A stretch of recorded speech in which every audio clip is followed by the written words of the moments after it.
हम लोग एक ऐसे मुल्क में रहते हैं जहां पर बहुत सारे फिरके के, बहुत सारे संप्रदाय के लोग रहते हैं और उसका अपना एक कॉन्स्टिट्यूशन है जिसने लोगों को सजा देने का अपना एक मयार मुकर्रर किया है।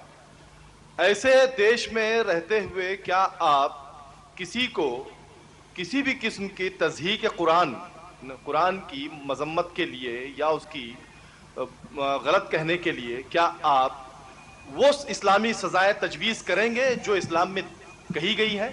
और क्या वो यहाँ पर इस मुल्क में जिसका अपना एक कॉन्स्टिट्यूशन है, क्या वो सही हो सकती हैं? Brother has again asked a similar sort of question that since we have different religions, can every religion follow their own law? Or suppose if anyone has abused the Quran, can you follow the Islamic law? Again, brother, let me clarify. Wherever the criminal law is in any country, you take whether Saudi Arabia, whether Iran, whether Pakistan, whether America, whether England, whether India, the criminal law has to be common. The civil law can change.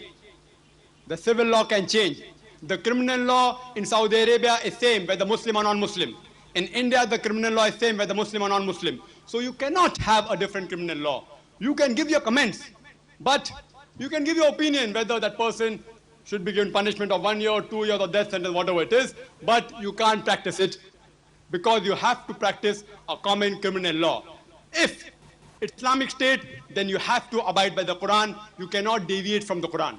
But since India is not an Islamic country, we cannot implement the Quranic law where it comes to criminal punishment. Hope that answers the question, brother.